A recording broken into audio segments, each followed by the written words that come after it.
Bien, hoy día vamos a hablar sobre el capítulo número 22 del libro de Mateo. Este capítulo es muy interesante y esperemos que podamos sacarle mayor provecho a él. Pero antes que nada vamos a orar cerrando nuestros ojitos de esta manera. Para que estás en los cielos, agradecemos esta nueva oportunidad que usted nos da de estudiar su palabra. Le pido muy especialmente que abra nuestro entendimiento y que los continúes bendiciendo como hasta ahora. Gracias a Dios porque hasta ahora usted nos ha protegido, nos ha dado salud y nos ha dado todo lo que necesitamos para nuestro bienestar. En el nombre de Cristo Jesús oramos. Amén.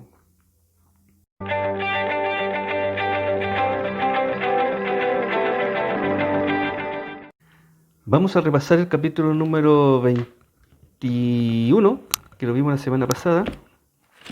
El capítulo número 21 habla sobre la llegada de Jesús a Jerusalén, la última entrada de Jesús que tuvo a Jerusalén. Y para esto hizo unos arreglos para entrar en un pollino y en un asna. Bueno, cuando entró a Jerusalén, toda la gente de Jerusalén le decía, Hosana, al Hijo de David, bendito el que viene en el nombre del Señor. Esta palabra Hosana significa salva, te ruego. Y era una frase que necesariamente se le atribuía al Mesías. Bueno, el Hijo de David, con mayor razón. Todo judío entendía que el título Hijo de David era para el Mesías. Bendito el que viene en el nombre del Señor. Es decir, recibió un recibimiento del tipo mesiánico al entrar a Jerusalén. Bueno, estando él ahí, llegó al templo y vio que en realidad el templo se había transformado en otra cosa que no era lo que Dios quería. Dios quería que el templo fuera una casa de oración, pero se había transformado en una casa de comercio, en donde se vendían cosas, se cambiaban cosas, estaban los cambistas allí. Los cambistas cumplían una función importante dentro de lo que los fariseos creían que debían cumplir. Eh, Resulta que en esa época Jerusalén tenía una población normal de 300 personas, pero en la época de la Pascua, que para nosotros es la Semana Santa, de 300 personas subían a 3000 personas. Es decir, la población aumentaba, pero mucho. Y aparte venían de todas partes del reino del Imperio Romano, con monedas romanas. Resulta que, como vamos a ver en esta lección de hoy día, del capítulo número 22, la moneda romana tenía un carácter casi idolátrico para los judíos. ¿Por qué razón? Porque ellos entendían que por un lado tenían que darle la ofrenda a Dios y por otro lado el Imperio Romano le exigía darle una ofrenda, entre comillas, al César. Esa ofrenda se llamaba impuesto. Y ese impuesto se pagaba con moneda romana, que en el escudo, en la cara, aparecía el rostro del César, que era una divinidad, era un dios. Por lo tanto, todo lo relacionado con esto, para los judíos era muy, muy complicado porque era una idolatría. Y ahí estaban los cambistas que cambiaban esta moneda romana por otra moneda para que fuera acepta, ¿no es cierto?, para la ofrenda. Y ahí estaban haciendo comercio. Ahora, no es que cobraran exactamente lo mismo. O sea, al cambiarlo tenían una cierta ganancia los judíos, por lo tanto, había un negocio ahí. Y otro negocio también implicaba el tema de la venta de animales para el sacrificio. Todo esto transformaba el templo en una verdadera feria de compra-venta. Lo más importante era la compra y la venta. En segundo plano quedaba la oración. Había tanto ruido que ni siquiera podía orar. Por lo tanto, Jesús hizo una limpieza del templo, dando vueltas a las mesas, qué sé yo, hizo un gran alboroto ahí. Y esto llamó la atención de los judíos nuevamente. Bueno, ellos se acercaron y no apuntaron tanto a lo que Jesús había hecho, sino que apuntaron a lo que la gente le decía a él: Hosana, bendito el que viene en nombre del Señor Jesús, Hosana al Hijo de David. Entonces los judíos le dijeron: bueno, ¿qué opinas de esto? Jesús le respondió: ¿No leíste nunca que de la boca de los niños y de los que maman perfeccionaste la alabanza? Es decir, Jesús validó esto lo que le estaban diciendo.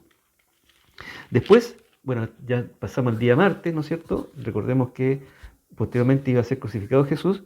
Llegó y tuvo hambre Jesús y se enfrentó a una higuera que en realidad no tenía fruto. El fruto, ¿no es cierto?, es importante para el reino de Dios. Jesús castigó a la higuera secándola. Esto se sorprendieron los discípulos, y Jesús le dijo que cosas mayores que iban a hacer. Eh, Posteriormente a eso, pasó y llegó al templo donde hizo un par de parábolas. La primera parábola tenía que ver con un padre de familia que tenía 2 hijos y que tenía que atender una viña. Los hijos, se acercó al primer hijo, le dijo, bueno, necesito que vayas a trabajar a mi viña. El hijo dijo, no, no voy a ir, pero después se arrepintió y fue. El segundo hijo le dijo que sí iría, pero finalmente no fue. Entonces le preguntó a los fariseos de ahí, a la gente, le dijo, bueno, ¿cuál hizo la voluntad de Dios? Del Padre. Y ellos respondieron que dijo que no, y que posteriormente fue. Entonces Jesús le dijo a ellos, miren, tanto las rameras como los publicanos van antes que ustedes. Ellos se sorprendieron. Nuestra tarea, ¿no es cierto?, es hacer la voluntad de Dios. Le dijo, antes que ustedes van las rameras y los publicanos. Pero les tengo otra parábola, le dijo. Y le dio una parábola de la viña, en donde el padre de familia le había arrendado a unos viñadores la viña. Finalmente no le pagaron nunca, no labraron la viña como corresponde, y terminaron matando a su hijo. Los fariseos entendieron que él estaba hablando de ellos y se alejaron por un momento. Ese sería el resumen del ¿cómo se llama?, de la clase anterior, y esperamos que esta clase también sea de gran provecho.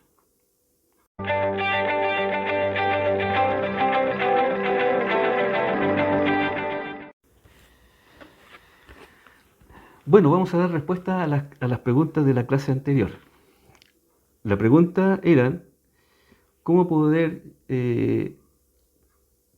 yo como cristiano, ¿no es cierto?, debo tomar estas dos parábolas, la parábola de los hijos y la parábola de la viña? Con respecto a la parábola de los hijos, Dios nos ha encomendado a nosotros una tarea. La tarea es atender la viña. Nosotros somos administradores de su viña. No somos los dueños.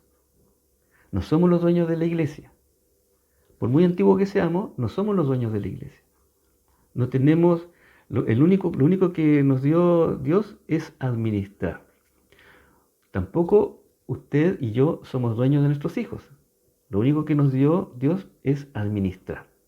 Tampoco usted y yo somos dueños de nuestro tiempo. Dios nos dijo que administráramos nuestro tiempo, administráramos nuestros bienes.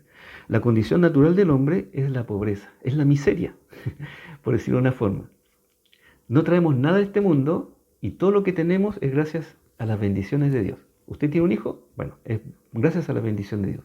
¿Usted tiene un auto? Bueno, Dios lo bendijo. ¿Usted tiene una casa? No es suya, es de Dios. Dios se la pasó. ¿Usted tiene una iglesia? Bueno, trabaje en ella. Dios le dijo que la administrara.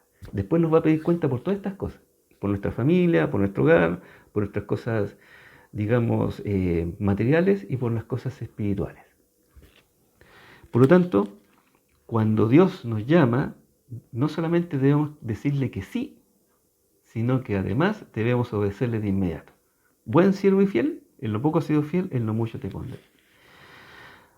La segunda pregunta era, ¿cómo podría aplicar a mi vida la parábola de la viña y de los viñadores malvados?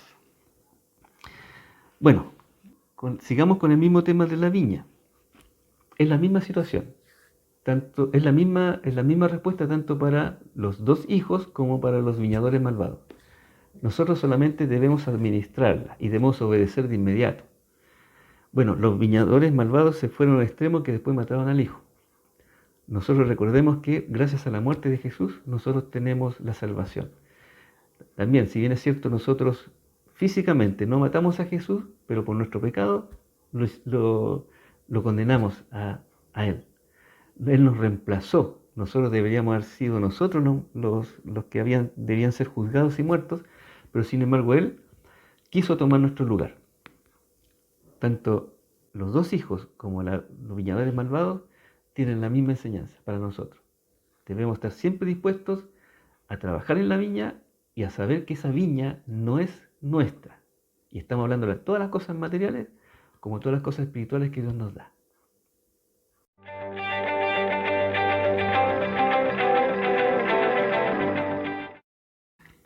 Bueno, en nuestra introducción debemos decir que el libro de Mateo es un libro primero escrito por un publicano que cobraba impuestos, que ya sabemos ya que a los fariseos no les gustaban los impuestos. No solamente cobraban los impuestos, sino que los sobrecobraba, es decir, se dejaba muchas ganancias para él, oprimiendo a las personas, ese tipo de cosas. Dios trabajó en su vida y no solamente se transformó en uno de sus discípulos, sino que se transformó en uno de sus apóstoles. Y no solamente uno de sus apóstoles, sino que también nos dejó este libro, este espectacular libro que para que nosotros estudiemos y aprendamos más de él. Así fue el cambio de este Mateo. Y este Mateo, el libro de Mateo, le da importancia a lo que es el reino de los cielos. Está centrado en el reino de los cielos. Está enfocado en el reino de los cielos. Él tiene un enfoque en el reino. Por lo tanto, este libro es gran provecho para nosotros. Y como de costumbre, vamos a escuchar ahora la lectura completa del capítulo número 22. Así que pongamos atención en la lectura. Capítulo 22. Respondiendo Jesús les volvió a hablar en parábolas diciendo: El reino de los cielos es semejante a un rey que hizo fiesta de bodas a su hijo, y envió a sus siervos a llamar a los convidados a las bodas, mas éstos no quisieron venir. Volvió a enviar otros siervos diciendo: Decid a los convidados: He aquí he preparado mi comida, mis toros y animales engordados han sido muertos, y todo está dispuesto. Venid a las bodas. Mas ellos, sin hacer caso, se fueron, uno a su labranza y otro a sus negocios. Y otros, tomando a los siervos, los afrentaron y los mataron. Al oír el rey se enojó, y enviando sus ejércitos, destruyó a aquellos homicidas y quemó su ciudad. Entonces dijo a sus siervos: Las bodas a la verdad están preparadas, mas los que fueron convidados no eran dignos.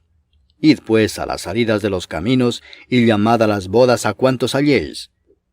Y saliendo los siervos por los caminos, juntaron a todos los que hallaron, juntamente malos y buenos, y las bodas fueron llenas de convidados.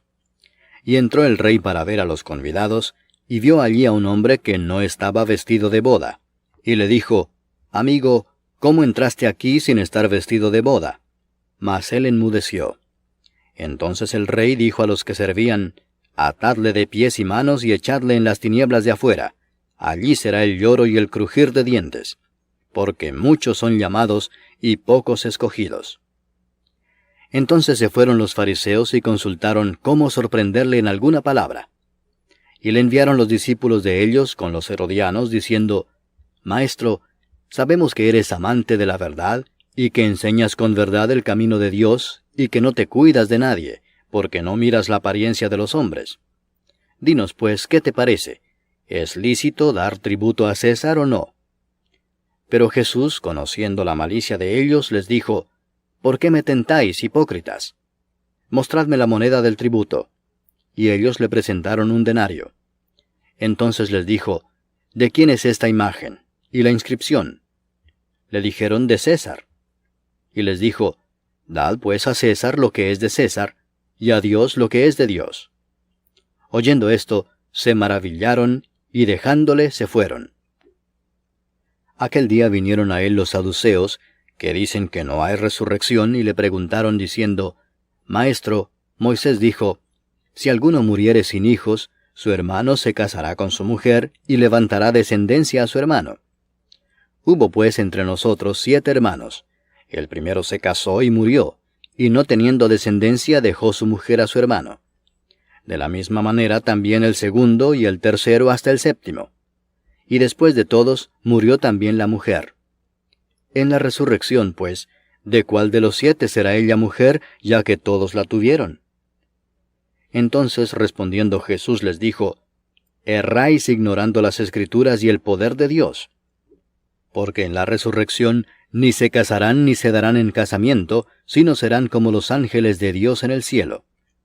Pero respecto a la resurrección de los muertos, ¿no habéis leído lo que os fue dicho por Dios cuando dijo: Yo soy el Dios de Abraham, el Dios de Isaac y el Dios de Jacob? Dios no es Dios de muertos, sino de vivos. Oyendo esto, la gente se admiraba de su doctrina. Entonces los fariseos, oyendo que había hecho callar a los saduceos, se juntaron a una. Y uno de ellos, intérprete de la ley, preguntó por tentarle diciendo, Maestro, ¿cuál es el gran mandamiento en la ley? Jesús le dijo, Amarás al Señor tu Dios con todo tu corazón, y con toda tu alma, y con toda tu mente. Este es el primero y grande mandamiento. Y el segundo es semejante, amarás a tu prójimo como a ti mismo. De estos dos mandamientos depende toda la ley y los profetas. Y estando juntos los fariseos, Jesús les preguntó diciendo, ¿Qué pensáis del Cristo? ¿De quién es hijo? Le dijeron, de David. Él les dijo, pues como David en el Espíritu le llama Señor, diciendo, dijo el Señor a mi Señor, siéntate a mi derecha, hasta que ponga a tus enemigos por estrado de tus pies. Pues si David le llama Señor, ¿cómo es su hijo? Y nadie le podía responder palabra, ni osó alguno desde aquel día preguntarle más. Entonces vamos a empezar con el estudio en el capítulo número 22. Es un capítulo muy interesante y parte con yo le tengo que confesar, hermanos, que me costó encontrar una buena interpretación de esta primera parábola que vamos a ver, porque me causaba un poquito de ruido y yo lo voy explicando a medida que vayamos estudiando. Parte el versículo 1 dice así: parábola de la fiesta de bodas.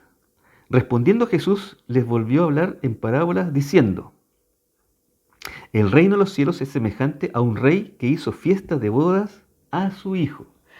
Y ahí está. Dice un rey. Aquí nosotros podemos asociar al rey con Dios, ¿ya? Y el hijo podemos asociarlo a Jesús.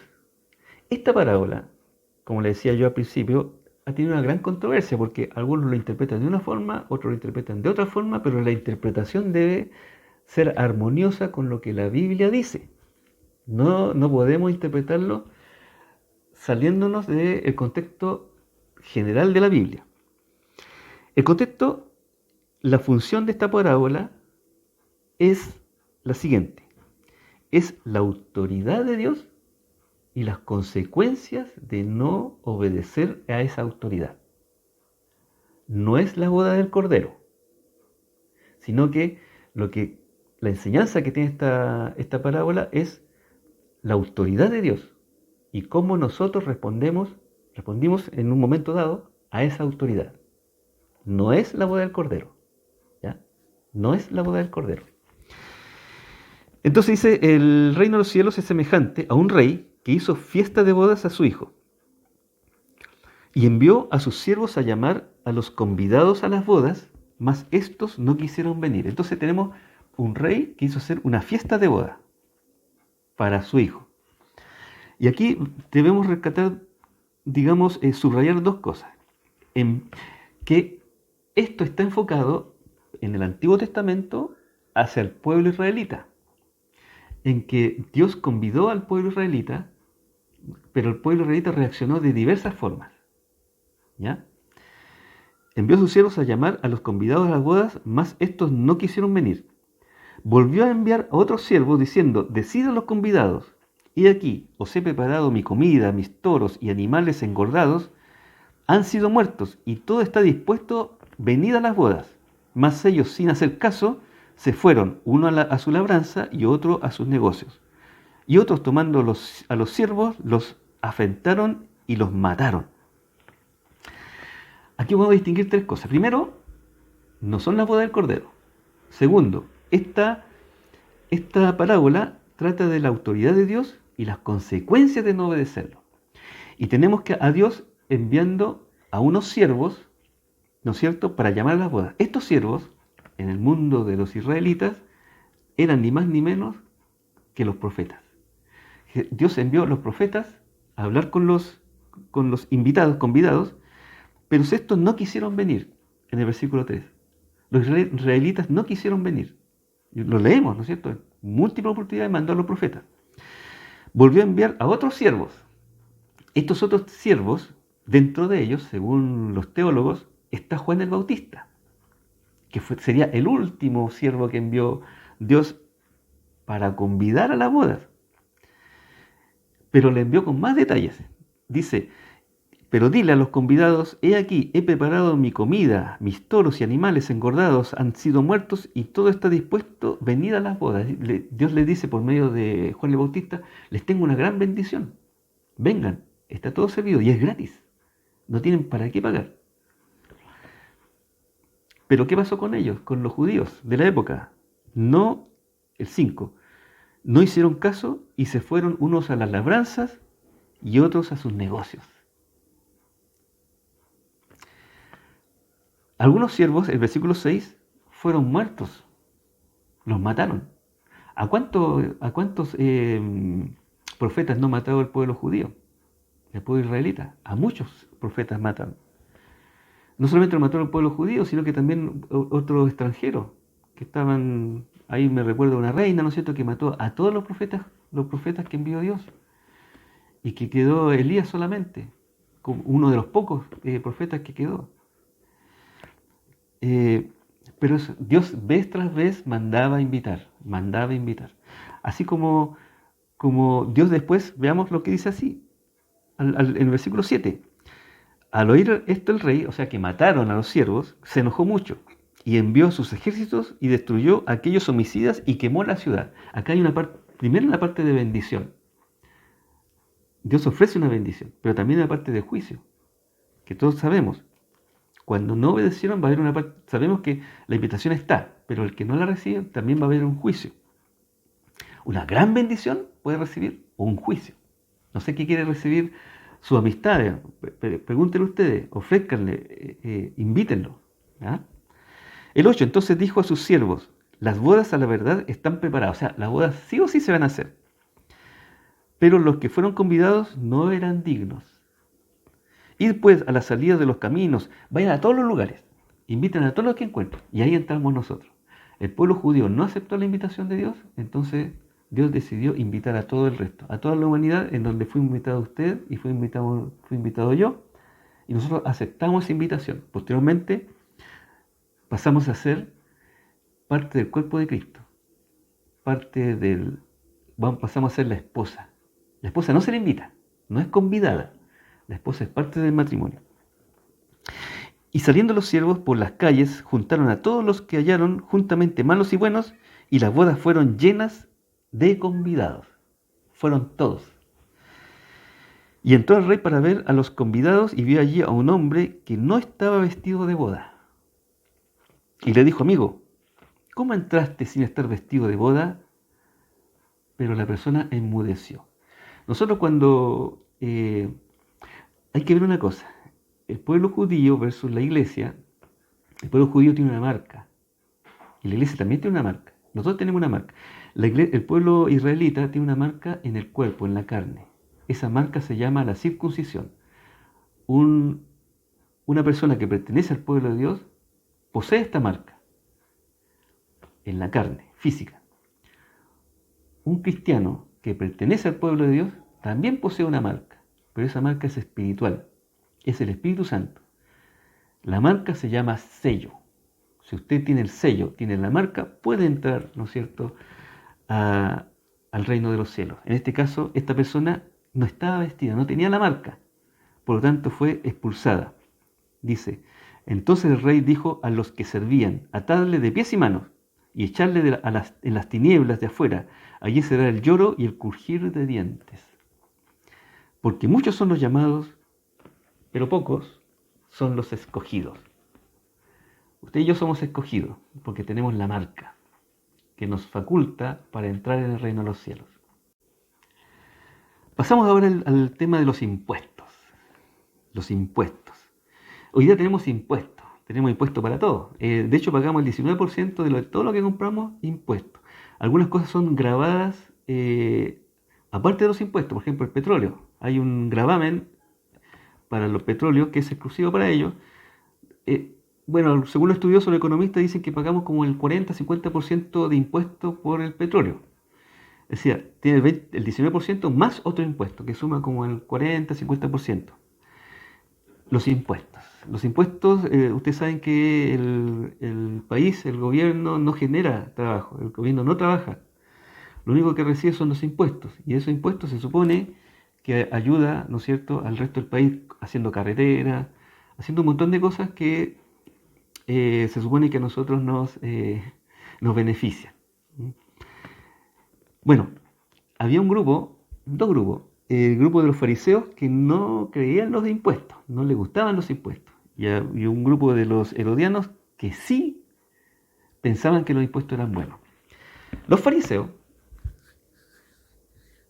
como ellos pensaban que había una ofrenda para Dios, una ofrenda que se le daba en el templo para Dios, que lo hacían con trompetes, un tipo de cosas, con alto escándalo. Y también decían, hay una ofrenda para el César. Entonces, cuando ellos daban los impuestos, lo asimilaban a una ofrenda. Así como daban la ofrenda para Dios, impuesto para el César, que para ellos era una ofrenda. ¿Una ofrenda a quién? A una divinidad. A una divinidad. Recordemos que la carita de la moneda era la del César. El César se creía un Dios. Por lo tanto, en la mente de los fariseos, el impuesto era una ofrenda a un Dios pagano. Por eso no estaban de acuerdo con la ofrenda. Sin embargo, los herodianos, que como su nombre lo indica, eran seguidores de Herodes, admiradores de Herodes. ¿Ah? Entonces ellos sí estaban de acuerdo con los impuestos. Ellos pensaban que en algún momento Herodes iba a poder unir a todo este pueblo judío, ¿no es cierto? Tanto Judea, Samaria y Galilea, iban a ser el reino, nuevamente iba a reconstruir el reino judío, israelita. Y eso es lo que ellos abrazaban, los herodianos. Herodianos querían los impuestos, los fariseos no querían impuestos. Veamos qué pasó ahora. Entonces, se fueron los fariseos y consultaron cómo sorprenderle en alguna palabra a Jesús. Y le enviaron los discípulos de ellos con los herodianos, diciendo, Maestro, veamos. Aquí la idea era sorprender a Jesús. Por lo tanto, se fue un grupo de fariseos, de discípulos de fariseos y un grupo de herodianos. Los dos grupos que en situaciones normales están peleados, pero Jesús logró unirlos y se fueron los dos en contra de ellos. Los discípulos fariseos con los herodianos. ¿Qué le preguntaron?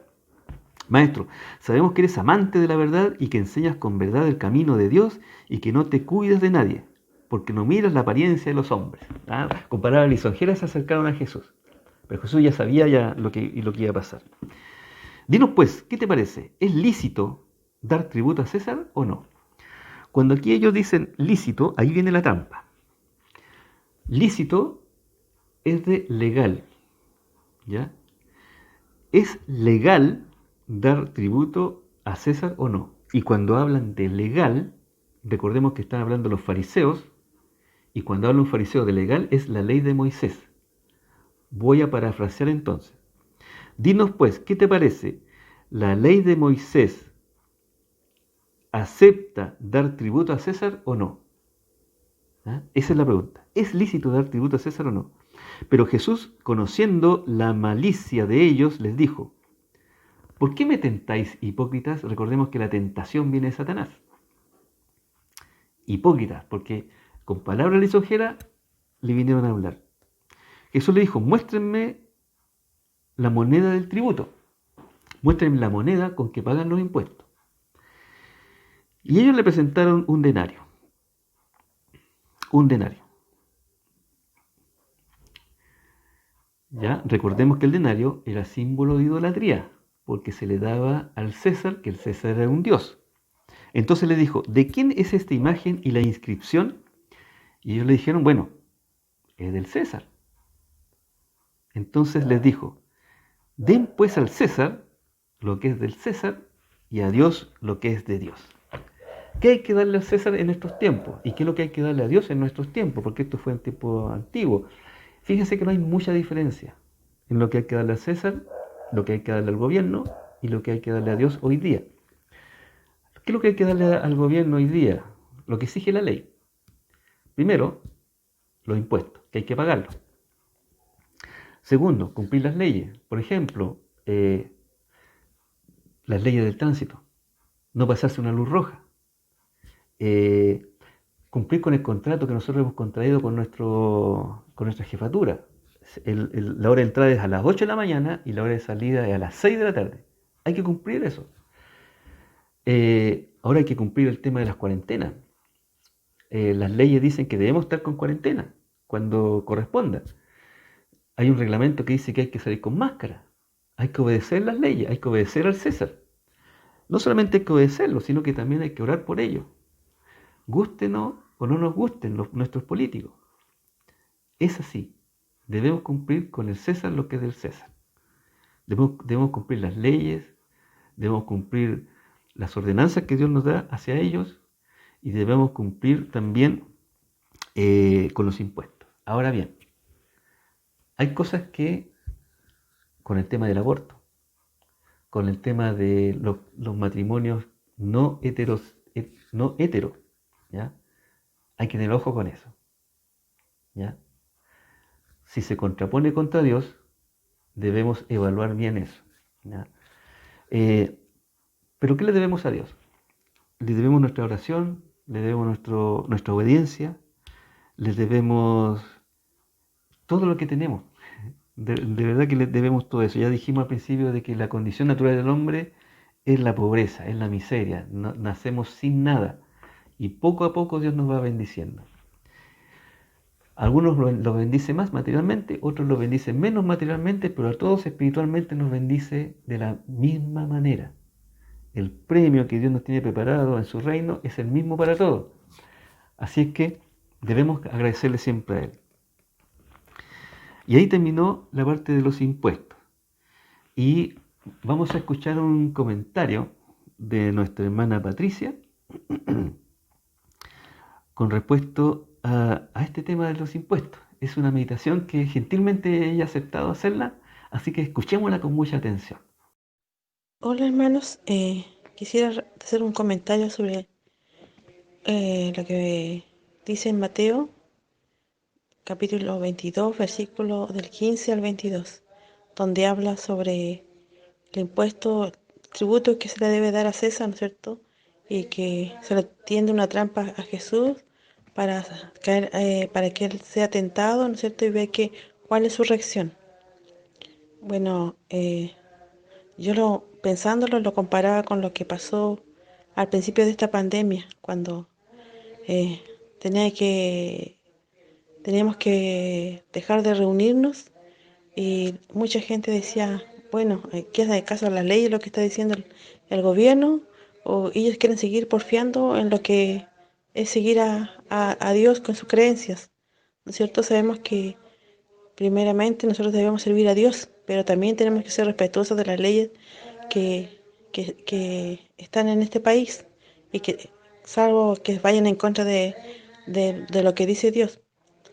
Eh, yo veo la misma situación, así como no queriendo compararnos con Jesucristo, pero lo que Él vivió, que nos ayuda a nosotros también a vivir, encima lo que pasó, esta situación que está pasando, ¿no es cierto?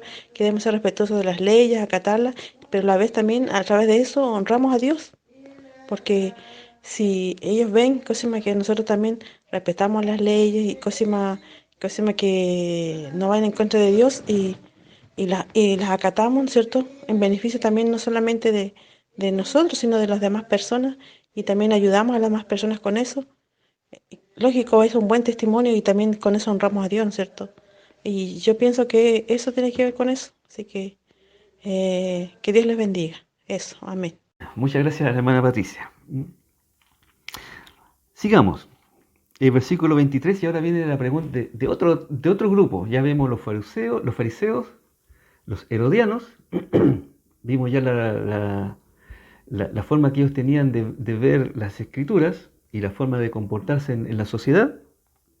Ahora apareció otro grupo, que es el de los saduceos. Los saduceos eran la aristocracia religiosa de ese tiempo. Ellos tenían mucho dinero, por lo tanto mucho poder, estaban muy cercanos a lo que era, digamos, al César, toda la parte legislativa, ¿no es cierto?, de ese tipo, toda la parte religiosa, entonces tenían gran poder en eso. Y según los teólogos, ellos tenían la preeminencia de la cantidad de sacerdotes. ¿Mm? En ese tiempo, según los historiadores, el César era el que nombraba a los sumos sacerdotes. No eran los fariseos. Y como ellos tenían cercanía con el César, claro, la mayoría de los sumos sacerdotes venían de allí, aunque no fueran de la, digamos, de la tribu de Leví, aunque no lo fueran. Estaba muy tergiversada la cosa. Entonces estos saduceos se acercaron a él. Una de las características que tenían los saduceos era que no creían en la resurrección. Y eso tenía problema con los fariseos. ¿Mm? Pero ¿qué le dijeron ellos? Aquel día vinieron a él los saduceos que dicen que no hay resurrección.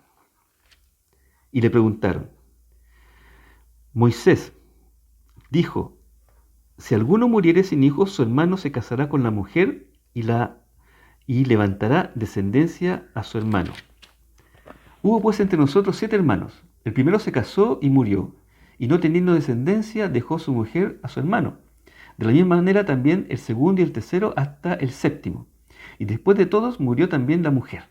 Ya, habían 7 hermanos que se habían casado con una sola mujer. Finalmente murieron los 7 hermanos y también murió la mujer y se encontraron, ¿no es cierto?, en el cielo. En la resurrección, pues, ¿de cuál de los 7 será ella mujer, ya que todos la tuvieron? Buena pregunta para aquellas personas que defienden la no resurrección. Entonces Jesús le respondió y dijo, erráis ignorando las escrituras y el poder de Dios. Le dijo 2 cosas, esta eminencia de las escrituras, eminencia de las escrituras, los saduceos. Jesús le dijo, primero, erráis, están equivocados. Segundo, ignoran las escrituras. 2 cosas terribles para ellos. Ignorantes y encima errados, equivocados. Porque en la resurrección ni se casarán ni se darán en casamiento, sino serán como los ángeles de Dios en el cielo. Jesús dice que no va a haber reproducción en el cielo, sino que vamos a ser como los ángeles. ¿Como los ángeles? ¿En qué sentido? En que ellos no se reproducen. Ahora, el matrimonio, es importante definir un poco el matrimonio. El matrimonio viene de matriz, ya lo vimos ya en las clases anteriores, y matriz viene para reproducción.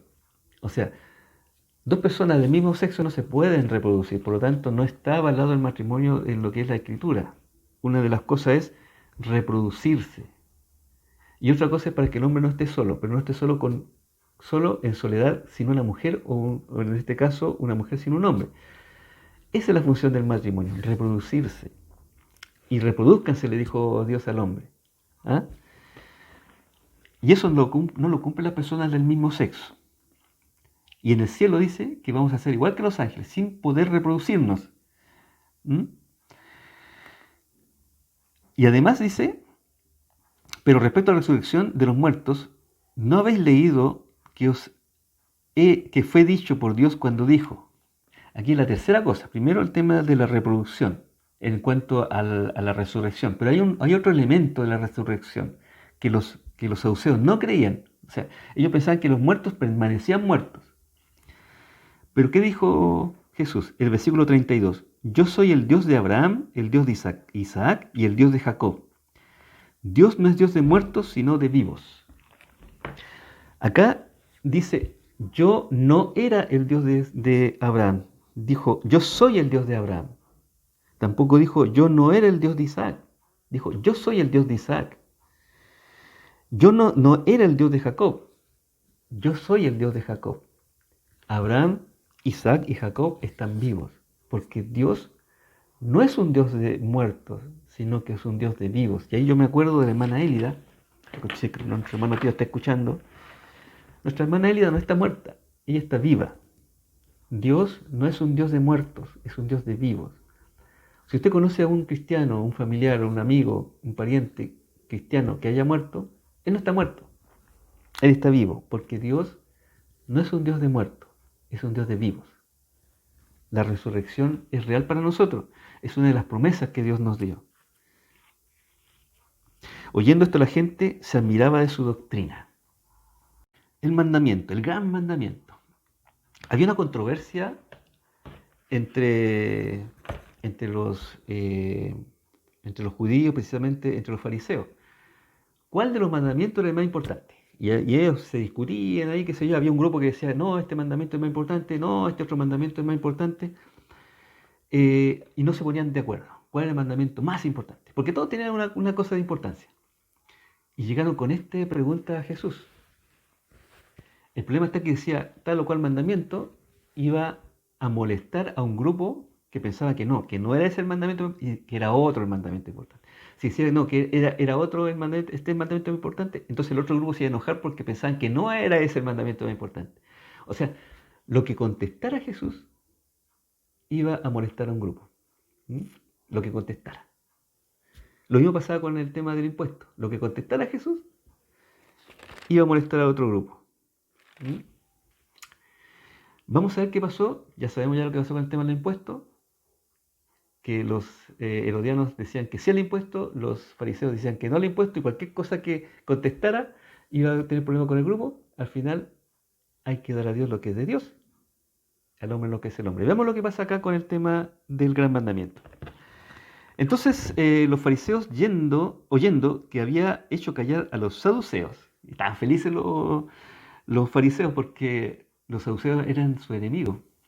Entonces que lo había hecho callar, para ella era una terrible alegría. Y uno de ellos, intérprete de la ley, preguntó por tentarle, diciendo, Maestro, ¿cuál es el gran mandamiento de la ley? Ahora, no sé si usted tiene el gran poder de resumen, a mí me cuesta mucho resumir, pero imagínense resumiendo toda la Biblia en 2 versículos. Imagínense, toda la Biblia en 2 versículos. Dios resumió toda la Biblia en 10 mandamientos. Vamos a ver cuáles son Mateo. En Éxodo capítulo 20. Éxodo capítulo 20. Del 1 hasta el 25, pero nosotros vamos a hacer un pequeño resumen. El primer mandamiento dice, no tendrás dioses ajenos. ¿Ya? El segundo mandamiento, no te harás imagen de nada de lo que esté en el cielo ni en la tierra. El tercero, no tomarás el nombre de Jehová de Dios en vano. ¿Ah? Primer mandamiento, no tendrás dioses. Segundo, no harás imagen. Tercero, no tomarás el nombre de Jehová tu Dios en vano. El cuarto, acuérdate del día de reposo. Acá tenemos los 4 mandamientos que hablan acerca de Dios. ¿Mm? De estos 4, algunos decían que el tercero era el más importante. No tomarás el nombre de Jehová de Dios en vano. No, es el más importante. Otros decían, no, el primer mandamiento, porque el primero, se supone que es el más importante, no tendrás Dios ajeno delante de mí. Y ahí está la discusión. El quinto, honra a tu padre y a tu madre. ¿Ya? El sexto, no matarás. Y así sucesivamente. Vamos a ver qué pasó acá. Jesús le dijo, ama al Señor tu Dios con todo tu corazón, con toda tu alma y con toda tu mente.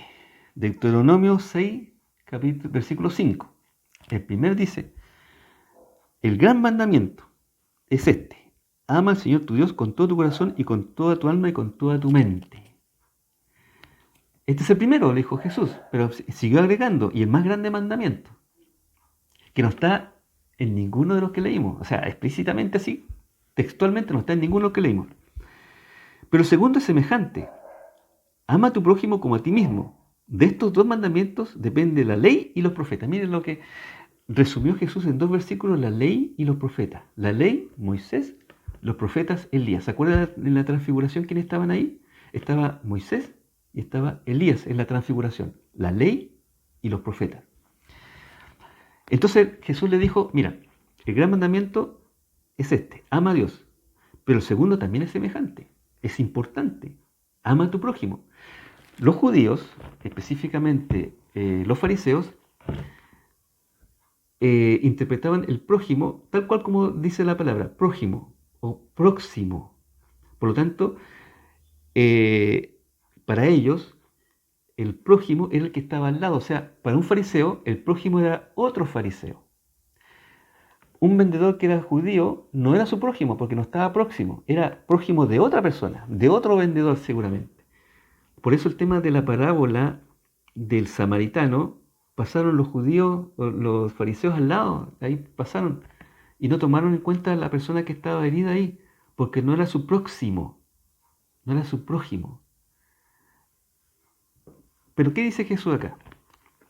Ama a tu prójimo como a ti mismo. Y veamos los 10 mandamientos. Ya decíamos, los primeros 4 tenían que ver con la relación entre Dios y el hombre. Pero los otros 6 tienen relación con el prójimo. Miren, honra a tu padre y a tu madre, o sea, al prójimo. No matarás. ¿A quién? Al prójimo. El 7, no cometerás adulterio. ¿Con quién? Con el prójimo. 8, no hurtarás. ¿A quién? Al prójimo. El 9, no hablarás contra tu prójimo falso testimonio. Y el 10, no codiciarás la casa de tu prójimo. Entonces tenemos de los 10 mandamientos, 4 hablan del gran mandamiento y 6 hablan sobre amar al prójimo. El 60% de los mandamientos tienen que ver con nuestras relaciones entre nosotros, una relación entre nosotros. Y 40% tiene que ver la relación con Dios. Imagínense la importancia que Dios le da a la relación entre nosotros. El 60% de los mandamientos tiene que ver con la relación entre nosotros. Entonces la pregunta es, ¿será importante para Dios cómo nosotros nos relacionamos? La respuesta es sí. ¿Por qué? Porque el 60% de las ordenanzas están orientadas hacia eso. Hacia eso.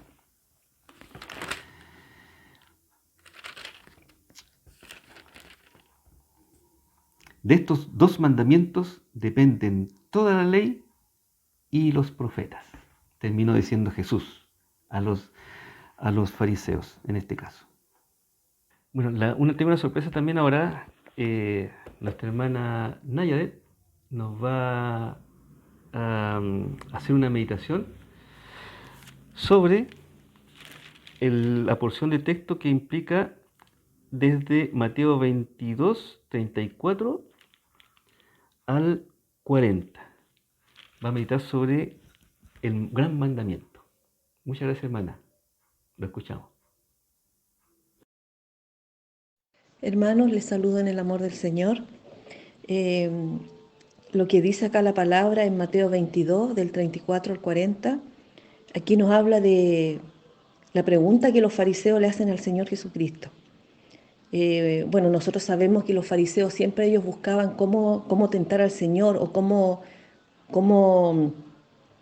ver si podía el Señor equivocarse en algo. Entonces ellos aquí le hacen la pregunta al Señor y le preguntan cuál sería el gran mandamiento. Entonces Jesús con toda su sabiduría, ¿cierto?, le responde y él le dice que él le habla de 2 mandamientos. El primero, ¿cierto?, el Señor le dice que amarás a Dios con todo tu corazón, con toda tu alma, con toda tu mente. Y le dice que el segundo mandamiento es semejante a ese, que es amar a tu prójimo como a ti mismo. Y el Señor le dice que de estos 2 mandamientos depende toda la ley y los profetas. Así que esa fue la respuesta que el Señor Jesucristo le dio a estos fariseos que querían buscar que el Señor se equivocara, seguramente. Bueno, y para nosotros, hermanos, la lección, yo creo que la enseñanza que el Señor aquí nos habla es que nosotros amamos al Señor, nosotros sabemos los cristianos, amamos al Señor, estamos en este camino angosto porque le amamos a Él. Y el Señor nos pide que le amemos con todo nuestro corazón, con toda nuestra alma y con toda nuestra mente, ¿cierto? Eso es lo que al Señor le agrada. Así quiere el Señor que sea en nuestras vidas, que estemos totalmente sujetos, todos sujetos a Él. Y el segundo mandamiento es amar a nuestro prójimo. Nosotros sabemos que si el mundo amara al prójimo, el mundo no estaría como está ahora, ¿cierto? No existiría el odio, no existiría todos los problemas sociales que hay en este momento, no existiría tanta maldad. Si nosotros cumpliéramos ese mandamiento, no habría necesidad si cumpliéramos el mandamiento de amar a nuestro prójimo. Y nosotros como iglesia, como cuerpo de Cristo también, pues yo creo que mayor aún, ¿cierto? El amor entre nosotros, de ocuparnos el uno del otro, de estar unidos, ¿cierto? El Señor nos manda que estemos unidos. Como Él y el Padre están unidos, nosotros también, en ese mismo amor unidos. Así que, hermano, que el Señor nos ayude como iglesia, como cuerpo de Cristo, a amarnos, ¿cierto? Amarnos y ocuparnos o preocuparnos de nuestros hermanos, de saber cómo está el hermano y el Señor nos mantenga así, ¿cierto? En ese amor, un amor genuino, un amor de verdad, los unos con los otros, amarnos el uno con el otro y también ayudarnos el uno con el otro, si alguno necesita ayuda, también nosotros poder ayudar. Que el Señor les bendiga, hermano, a cada uno y seguir adelante. Que el Señor está con todos nosotros y aprovechemos este tiempo de pandemia, sigamos todos unidos en el Señor. Bendiciones para todos.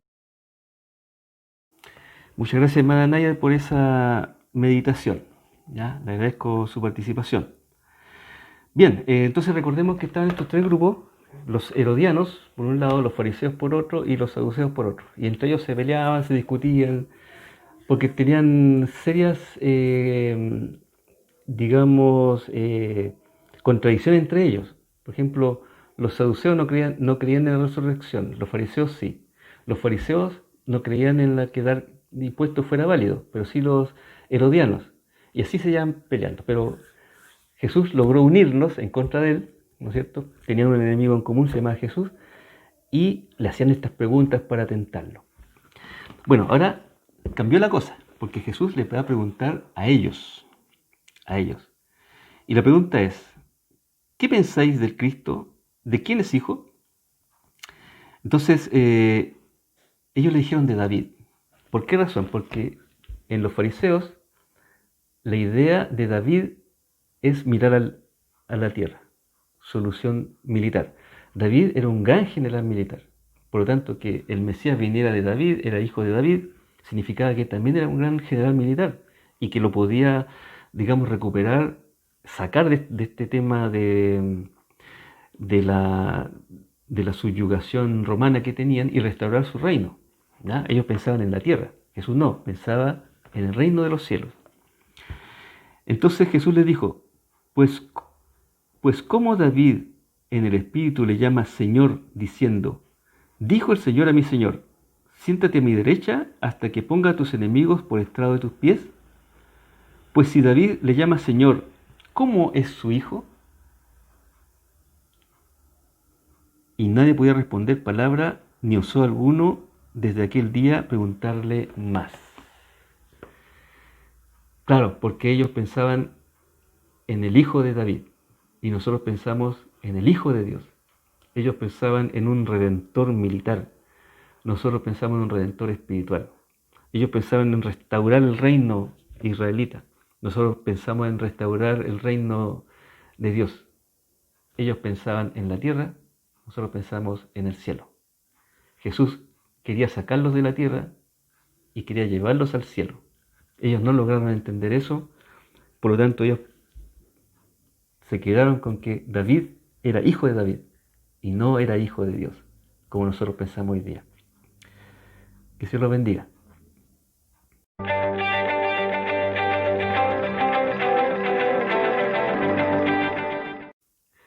Bien, tengo una sola pregunta para el tema de las preguntas. ¿Cuál es el énfasis que Jesús le da a la parábola de la fiesta de las bodas? ¿Cuál es el énfasis? El énfasis, una pista. ¿El énfasis es la boda del Cordero? ¿El énfasis es la autoridad de Dios? ¿O el énfasis es las consecuencias de faltar esta autoridad de Dios? Ahí contesten ustedes en un mensaje de WhatsApp. ¿Ya? Ahí vamos a estar conversando.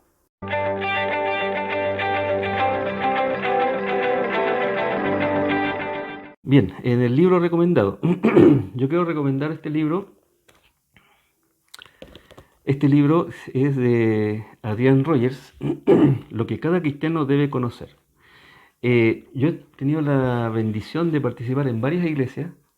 He tenido que viajar por estudio, después por trabajo. Me he quedado mucho tiempo en varias ciudades. En este caso de Narica me quedé ya definitivamente. Y en todas las iglesias donde he estado hay un problema con el tema del discipulado.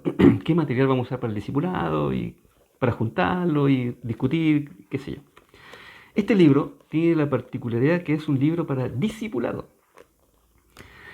El título es Lo que cada cristiano debe conocer. Es hecho por el pastor Adrián Rogers, pastor bautista, presidente de la Convención Bautista del Sur por muchos años, ya fallecido.